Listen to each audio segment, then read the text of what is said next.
حضرت واصف علی واصف صاحب کا بات کو سمجھانے کا ایک الگ ہی انداز تھا۔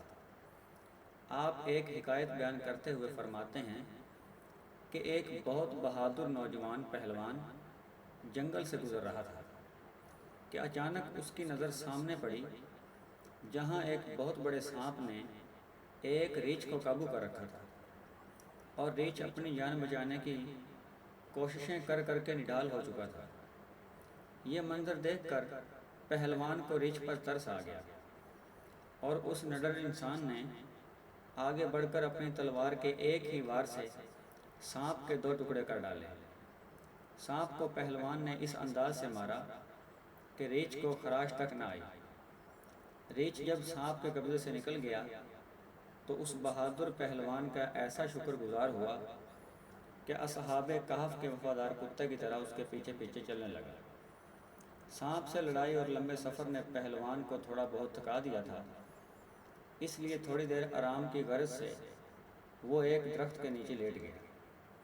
ریچھ محبت جتانے کے لیے اس کی نگرانی کرنے لگا تو اتفاقاً وہاں سے ایک دانشمند آدمی کا گزر ہوا۔ اس نے ریچھ اور انسان کی دوستی کا یہ حال دیکھا تو اس سے رہا نہ گیا، اور وہ پہلوان سے بولا، بھائی تو کون ہے اور اس ریچھ سے تیری دوستی کیسے ہو گئی؟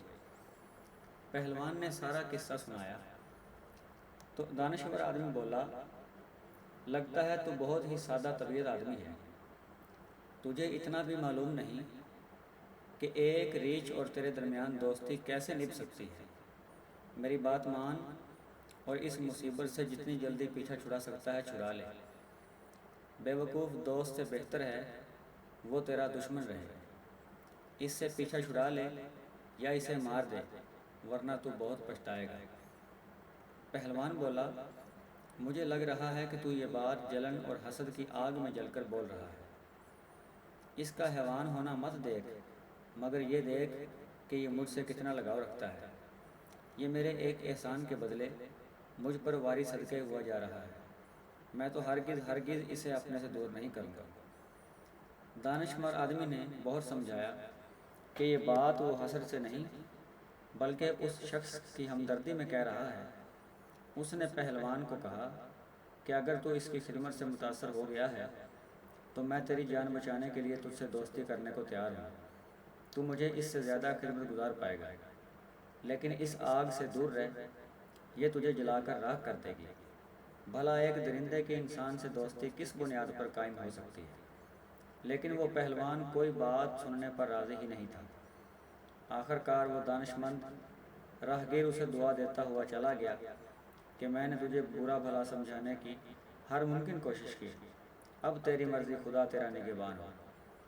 پہلوان نے نہایت تکبر سے کہا، چل چل، اپنے آپ کو بہت عقل مند ثابت کرنے کی کوشش نہ کر، میں اپنا برا بھلا خوب سمجھتا ہوں۔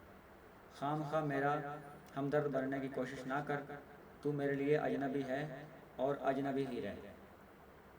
افسوس اس پہلوان کی عقل بے سود پر جس نے اپنے اصل خیرگاہ کی بات پر کان نہ دھرا اور اپنے آپ کو عقل کل سمجھتے ہوئے اس کی نیکی کو ٹھکرا دیا۔ جب اس نیک مومن نے دیکھا کہ اس مرد ناداں پر کلام نرف و نازک بے اثر ہو رہا ہے تو وہ اسے یہ سوچ کر خدا کے سپرد کر آیا کہ ایسے بے عقل آدمی سے پرے ہٹ جانا ہی بہتر ہے۔ دوسری طرف پہلوان کی آنکھیں ہوا کے نرم جھونکوں کے باعث بند ہونے لگیں اور چند لمحوں بعد وہ سو گیا۔ ریچھ قریب بیٹھ کر مکھیاں اڑانے لگا، لیکن مکھیاں بار بار آتی اور پہلوان کے سر پر منڈلانے لگتیں۔ جب ریچھ مکھیاں اڑاتے اڑاتے تھک گیا تو غصے میں آ کر اس نے ایک بھاری پتھر کو اٹھایا، اور اس دوران لاتعداد مکھیاں پہلوان کے چہرے پر بنبھنا رہی تھیں۔ ریچھ نے جھنجھلا کر وہ بھاری پتھر پہلوان کے چہرے پر دے مارا۔ اپنی سمجھ کے مطابق تو ریچھ نے اپنے محسن کو مکھیوں سے نجات دلانے کے لیے کارنامہ سر انجام دیا تھا، لیکن اس بے وقوف دوست کو کیا پتا کہ اس کا محسن اس کی اس ہمدردی سے ہمیشہ ہمیشہ کے لیے دنیا سے نجات پا جائے گا۔ سچ کہتے ہیں، نادان دوست سے عقل مند دشمن بہتر ہے۔ خدا نادان دوستوں کی صحبت اور محبت دونوں سے محفوظ رکھے۔